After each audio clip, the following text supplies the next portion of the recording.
लंबे उदर भुज विशाल, लंबे उदर भुज विशाल, कर त्रिशूल चंद्रभाल, कर त्रिशूल चंद्रभाल। लंबे उदर भुज विशाल, भुज विशाल, भुज विशाल, लंबे उदर भुज विशाल, कर त्रिशूल चंद्रभाल, कर त्रिशूल चंद्रभाल। सोबत गल पूसमाल, सोबत गल पूसमाल, रतन बसना प्रथम सुमर श्री गणेश गौरी सुत प्रिय महेश, प्रथम सुमर श्री गणेश गौरी सुत प्रिय महेश।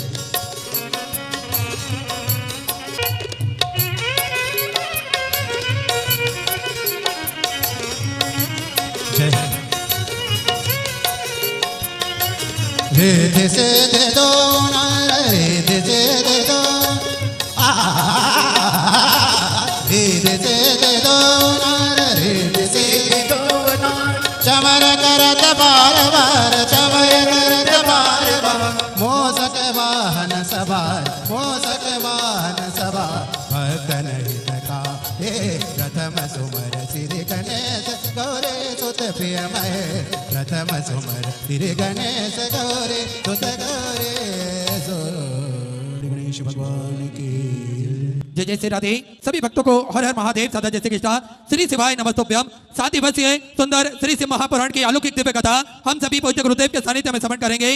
निश्चित ही ये हम सभी का सौभाग्य है, हमारे गांव की इस पावन धरा पर बैठकर हम सभी को सुंदर अलौकिक दिव्य कथा श्रवण करने का अवसर प्राप्त हुआ। और निश्चित ही बधाई के पात्र हैं श्री दगड़ू जी भाया जी भूसे, श्रीमती रश्मा जी दगड़ू जी भूसे, महदू भाया जी भूसे, द्रौपदी महदू जी भूसे, सदाशिव जी महदू जी भूसे, शांता जी सदाशिव जी भूसे, शिवाजी दगड़ू जी भूसे, अलकाताई जी भूसे। भाग्यश्री जी पाटिल की पावन स्मृति में सुंदर शिव महापुराण कथा समिति द्वारा माननीय श्री दादाजी दगड़ू जी भूसे द्वारा आदरणीय मंत्री महोदय जी द्वारा सुंदर कथा का आयोजन रखकर हम सभी भक्तों को कृतार्थ में करा, आनंद में करा। और मालेगांव की इस पावन धरा पर बाबा भोलेनाथ की कथा हम सभी को श्रवण कराकर कृतार्थ में करा, आनंद में करा। बाबा की कृपा जब तक जीव पर ना हो तब तक इस सृष्टि पर, इस दुनिया में, इस संसार में कोई भी कार्य संभव नहीं हो सकता। हम सभी बाबा भोलेनाथ के अधीन हैं और मृत्यु लोक के देवता हैं। मेरे भोलेनाथ इस पृथ्वी का संचार वही करते हैं। हम सभी को राजाधिराज महाकाल राजा के चरणों में हमेशा शीश झुकाना चाहिए, हमेशा उनको नमन करते रहना चाहिए, क्योंकि हरे भरे पेड़ पर सूखी डाली नहीं होती, हरे भरे पेड़ पर सूखी डाली नहीं होती। जो महाकाल के चरणों में नमन करे उसकी झोली कभी खाली नहीं होती। इसलिए निरंतर बाबा भोलेनाथ के चरणों में नमन करते रहें और निरंतर उनकी कथा श्रवण करते रहें। लाखों की संख्या में सभी भक्त पधारे हैं। सुंदर पहले पंडाल, फिर ग्राउंड, अब रोड तक जन समुदाय खड़ा हुआ है, बाबा के भक्त खड़े हुए हैं, सभी कथा अमृत का लाभ लेने के लिए खड़े हैं। निश्चित ही ये बाबा भोलेनाथ की ही कृपा है, क्योंकि कुछ ना कुछ जरूर आपको मिला है शिव कथा से, जो लाखों की संख्या में सभी भक्त पहुंचते हैं और अपने जीवन को कृतार्थ में करते हैं, आनंद में करते हैं। और देखिए बड़ा ही सुंदर और सरल तरीका हमें पूज्य गुरुदेव ने बताया है। एक लोटा जल सारी समस्याओं का हल। एक लोटा जल लेकर हम कुबेर भंडारी के चरणों में जाएंगे, राजाधिराज महाकाल राजा के चरणों में जाएंगे, अपने पास के घर के पास में जो भी शिवालय हैं, मंदिर है, वहां पर जाएंगे तो निश्चित ही सारी समस्याओं का हल मिलेगा। और मंदिर जाना आवश्यक है, ये हमारे शास्त्रों में भी लिखा है। और पूज्य गुरुदेव निरंतर हमें मंदिर से जोड़ने का प्रयास करते हैं। देखिए मंदिर जाने के फायदे हमारे जीवन में क्या होते हैं, ये भी हमें जान लेना चाहिए। मंदिर जाना इसलिए भी जरूरी है कि वहां जाकर हम यह सिद्ध कर सकते हैं कि हम परमात्मा को मानते हैं, उन पर विश्वास करते हैं। अगर हम मंदिर नहीं जाते हैं तो कैसे व्यक्त करेंगे कि हम परमात्मा भगवान की तरफ हैं। अगर हम हमारे देवी देवताओं की तरफ देखेंगे तो वह भी हमारी तरफ देखेंगे, और यह भाव केवल हमें मंदिर जाने के बाद ही हमें दिख सकता है। हम भगवान की तरफ देखेंगे तो निश्चित ही भगवान भी हमारी तरफ देखेंगे। तो मंदिर जाना इसलिए भी जरूरी है। और दूसरा, अच्छे मनोभाव से जाने वाले सभी व्यक्ति सारी समस्याओं को प्रतिदिन मंदिर जाने से समाप्त कर देते हैं। प्रतिदिन मंदिर जाने से उनकी सारी समस्याएं समाप्त होती है। मंदिर जाते रहने से मन में दृढ़ विश्वास, उम्मीद की ऊर्जा का संचार होता है, और विश्वास की शक्ति से ही हम समृद्धि, सुख, शांति और कल्याण के प्राप्ति हो सकती है। देखिए मंदिर जाने से एक दृढ़ विश्वास तो हमारे जीवन में आता ही आता ही है, साथ में हम हमारे जीवन में और क्या अच्छा कर सकते हैं ये भी हमें मंदिर जाने से ही प्राप्त होता है। तो मंदिर अपने छोटो बच्चों को भी अवश्य भेजें। युवा वर्ग के मेरे साथी, मेरे भाई बहन जो भी कथा श्रवण करते हैं, मैं उनसे भी निवेदन करूंगा, वैसे तो लाखों लोग, सभी युवा वर्ग के लोग मंदिर अवश्य जाते हैं। वे अपने कार्य को 5 मिनट भले ही विलंब कर देंगे पर मंदिर जाना नहीं छोड़ते। ये शिव कथा का प्रभाव है, ये सनातन धर्म का प्रभाव है और यही हमारे लिए सबसे अहम बात है कि सभी युवा वर्ग के लोग, सभी बच्चे हो या बुजुर्ग हो, सभी लोग मंदिर जाते हैं। हमने तो देखा है कि सुबह उठकर जो बच्चे स्कूल जाते हैं वो स्कूल की ड्रेस पहनकर बाबा भोलेनाथ को जल चढ़ाने अवश्य जाते हैं। ये बड़ी ही सुंदर बात है। तो मंदिर जाना इसलिए भी जरूरी है कि एक दृढ़ विश्वास हमारे जीवन में पैदा होता है। और देखिए, दृढ़ विश्वास से बहुत सी जंग हम जीत सकते हैं। दृढ़ विश्वास से हम हमारे जीवन में बहुत कुछ अच्छा कर सकते हैं। हमारे अंदर आत्मविश्वास रहेगा तो निश्चित ही हम अच्छा कर सकते हैं। इसलिए मंदिर अवश्य जाएं। तीसरा, यदि आपने कोई ऐसा अपराध किया हो जिसे आप ही जानते हो तो आप उसके लिए प्रायश्चित कर सकते हैं और ये बड़ा ही सुंदर समय रहता है। आप भगवान से उसकी क्षमा याचना कर सकते हैं, प्रार्थना कर सकते हैं। इससे आपकी मन की बेचैनी समाप्त होगी और आपका जीवन फिर से पटरी पर आ जाता है। हम कभी मंदिर जाएंगे और भगवान से प्रार्थना करेंगे तो निश्चित ही सारे अपराधों को मेरा भोलेनाथ क्षमा कर देता है। ऐसा दयालु है और निर्मल हृदय से हमें अपने मन से लगा के रखते हैं। ये हमारे बाबा भोलेनाथ हैं, क्योंकि एक प्रणाम करने से सैकड़ों परिणाम बदल जाते हैं। इसलिए भगवान के चरणों में हमेशा प्रणाम करते रहें। चौथा, मंदिर में नगाड़े और घंटियों की आवाज से वातावरण शुद्ध होता है, मन और मस्तिष्क शांत होता है। धूप और दीप से मन और मस्तिष्क की सभी तरह की नकारात्मक ऊर्जा हटती है और सकारात्मक ऊर्जा का संचार होता है। तो इसलिए मंदिर अवश्य जाएं, मेरा आप सभी भक्तों से निवेदन है। और निरंतर हमें पूज्य गुरुदेव यही बात समझाते हैं, यही बात सिखाते हैं कि अपने धर्म की ओर हम बढ़ें, हमारे सनातन धर्म को हम पहचानें तो निश्चित ही हम सारी समस्याओं से निदान पा सकते हैं। हम हमारे जीवन में बहुत कुछ अच्छा कर सकते हैं। निरंतर हम ऊंचाइयों की ओर अग्रसर हो सकते हैं। जितना हम झुकेंगे उतना ही ऊपर हम पहुंच सकते हैं। भगवान के चरणों में निरंतर झुकते रहें। सनातन धर्म को निरंतर एक ही सूत्र में जोड़ते रखने का प्रयास पूज्य गुरुदेव निरंतर करते हैं। सनातन धर्म की पताका चारों दिशा में लहराएं, यही प्रयास निरंतर पूज्य गुरुदेव करते हैं। कथाओं के माध्यम से हम सभी को नित्य नई नूतन कथाएं बताते हैं, जिससे हम हमारे जीवन में कुछ सीख ले सकें और हम हमारे जीवन में वे सीख उतार सकें। क्योंकि हमारे शास्त्रों में वो सब कुछ लिखा है जो या तो पहले हो चुका है या होने वाला है। तो हम उन सभी बातों को समझें और अपने जीवन में एक नियम बनाएं, कुछ भी एक नियम बनाएं जिससे हम हमारे जीवन को और आगे की ओर बढ़ा सकते हैं। पूज्य गुरुदेव निरंतर हम सभी को सनातन धर्म की सुंदर सुंदर कथाएं श्रवण कराते हैं और निरंतर सेवा का भाव हम सभी को सिखाते हैं। क्योंकि सनातन धर्म में लिखा हुआ है, सर्वे भवन्तु सुखिना, सर्वे सन्तु निरामयी, सभी का भला हो, सभी का कल्याण हो। यही हम जानते हैं और यही हम हमारे जीवन में भी उतारते हैं। पूज्य गुरुदेव निरंतर हम सभी को परिवार में किस प्रकार रहना चाहिए ये भी बताते हैं। निरंतर हमें हमारे धर्म के प्रति कैसे अड़िग रहना चाहिए ये भी बताते हैं। हम हमारे देश के प्रति कैसा भाव रखें ये भी हमें पूज्य गुरुदेव निरंतर बताते हैं। और नित्य नई नूतन कथाएं हम सभी पूज्य गुरुदेव के सानिध्य में श्रवण करते हैं। और आप सभी को ज्ञात है कि कुमरेश्वर धाम श्री विठले सेवा समिति के सानिध्य में कुमरेश्वर धाम की स्थापना होने जा रही है। ये एक ऐसा धाम बनने जा रहा है जो कि 12 ज्योतिर्लिंग के बिल्कुल मध्य में, केंद्र में स्थापित होगा। यहाँ का कंकर शंकर है। जो भी भक्त सच्ची भाव से, श्रद्धा से कुमरेश्वर धाम पहुंचता है और बाबा का पूजन करता है, कंकर का पूजन करता है, तो निश्चित ही उनकी मनोकामना मेरा कुबेर भंडारी, मेरा राजा अधिराज महाकाल राजा कुछ ही दिनों में, कुछ ही महीनों में पूर्ण करता है। बाबा की अभी मूर्ति की स्थापना नहीं हुई है, पर बाबा की कृपा और करुणा अभी सभी जी पर बरसती है। जो भी भाव लेकर कुमरेश्वर धाम भक्त पहुंचते हैं, मात्र 3 महीने में, कुछ ही दिनों में उन सभी के भाव बाबा भोलेनाथ श्रवण करते हैं, सुनते हैं और उन सभी की मनोकामना पूर्ण करते हैं। ऐसा कुमरेश्वर धाम बनने जा रहा है।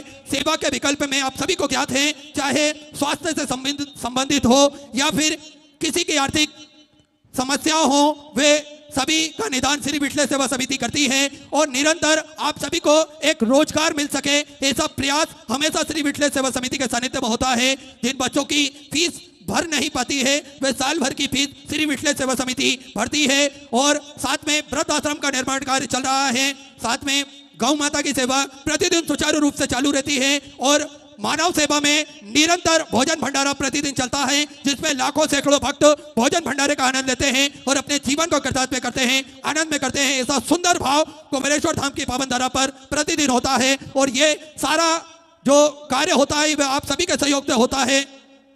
आप जो सहयोग राशि श्री विठले सेवा समिति को समर्पित करते हैं उनके द्वारा ही ये सारे कार्य संभव होते हैं। और मेरा एक निवेदन रहेगा, श्री विठले सेवा समिति का अकाउंट नंबर तो चल रहा है, साथ में बार कोड भी चल रहा है, पर उसमें आप नाम अवश्य पढ़ें, श्री विठले सेवा समिति। इसके बाद में ही आप अपनी सहयोग राशि समर्पित करें। आप सभी से निवेदन है, बार कोड को ध्यान से देखते हुए बार कोड पर नाम पढ़ के ही आप श्री विठले सेवा समिति के खाते में अपनी सहयोग राशि समर्पित करें। आप सभी व्हाट्सएप पर उसका स्क्रीनशॉट और अपना नाम भेजना ना भूलें। और साथ में आप सभी को ज्ञात है 251 कमरों की धर्मशाला विठले सेवा समिति के सानिध्य में, पूज्य गुरुदेव के सानिध्य में बनने जा रही है, जिसका संकल्प पूज्य गुरुदेव ने लिया है आप सभी भक्तों के लिए। भक्तों के रुकने की पर्याप्त व्यवस्था वहां हो सके। आप सभी को ज्ञात है कि आसपास गांव का क्षेत्र लगा होने के कारण रुकने की अभी इतनी व्यवस्था नहीं हो पाती है, इसलिए सभी को देखते हुए, सभी को मद्देनजर रखते हुए 251 कमरों की एक विशालतम धर्मशाला बनने जा रही है। इस यज्ञ में आप भी अपनी आहुति समर्पित कर सकते हैं। आप भी सुंदर एक कमरे का निर्माण करवा सकते हैं, जिसका मात्र शुल्क 3,51,000 रुपए रखा हुआ है। यह शुल्क आप धीरे धीरे इंस्टॉलमेंट में 8 महीने में भी समर्पित कर सकते हैं और बाबा के चरणों में पुण्यशाली बन सकते हैं, भाग्यशाली बन सकते हैं। पूज्य गुरुदेव का आगमन हो चुका है। सुंदर गुरु वंदना, सुंदर गुरु वचन हम सभी समर्पण करेंगे। जय जय श्री राधे, हर हर महादेव, श्री शिवाय नमस्तुभ्यं।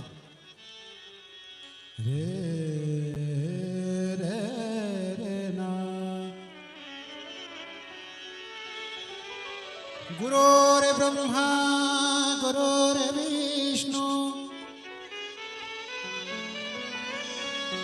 गुरुर्देवो महेश्वरा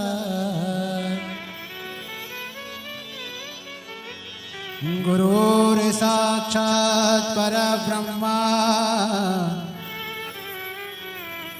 तस्मै श्री गुरुवे नमः।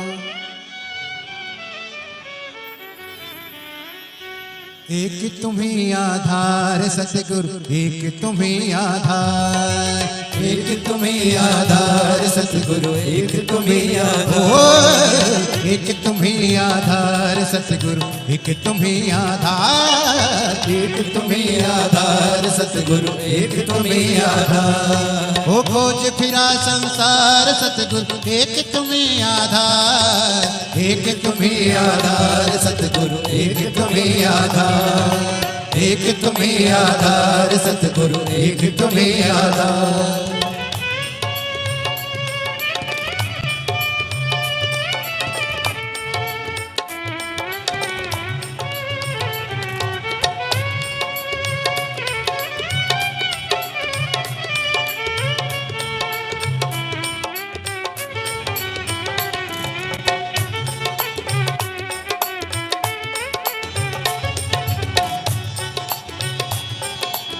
कैसा भी हो तारनहारा, मिले न जब तक शरण सहारा। ऐसा भी हो तारनहारा, मिले न जब तक शरण सहारा। ऐसा भी हो तारनहारा, मिले न जब तक शरण सहारा। ऐसा भी हो तारनहारा, मिले न जब तक शरण सहारा। हो न सका उस पार सतगुरु, एक तुम्हीं आधार। हो न सका उस पार सतगुरु, एक तुम्हीं आधार। बोले गुरुदेव भगवान की जय। जय जय श्री राधे। सभी भक्तों को हर हर महादेव, सदा जैसे कृष्णा, श्री शिवाय नमस्तुभ्यं। पूज्य गुरुदेव का आगमन हो चुका है। गुरुदेव व्यासपीठ पर मंचासीन हो चुके हैं। आप सबकी तरफ से व्यासपीठ को नमन करते हुए हम सबके प्रिय, हम सबके लाडले ठाकुर कल्लू जी महाराज के चरणों में नमन करते हुए, परम सत्य परम आदरणीय विश्वविख्यात पूज्य गुरुदेव के पावन चरणों को नमन करते हुए और आप सभी शिव भक्तों के चरणों में नमन करते हुए सुंदर कथा के तीसरे दिवस में हम सभी प्रवेश करेंगे। और बड़े ही आदर और सम्मान से मंच पे पधारें ब्रह्म कुमारी ईश्वर विश्वविद्यालय की सभी दीदी, श्रीमती शकुंतला दीदी, ममता दीदी, उज्ज्वला दीदी, भारती दीदी, आप सभी बड़े ही आदर और सम्मान पे मंच पे पधारें। व्यासपीठ का पूजन करें, पूज्य गुरुदेव से आशीर्वाद प्राप्त करें और सुंदर कथा के तीसरा दिवस में हम सभी प्रवेश करेंगे। ये सीधे व्यासपीठ की शरण में चलते हैं। पूज्य गुरुदेव के सानिध्य में सुंदर तीसरा दिवस की कथा हम सभी श्रवण करेंगे। जय जय श्री राधे, हर हर महादेव, श्री शिवाय नमस्तुभ्यं।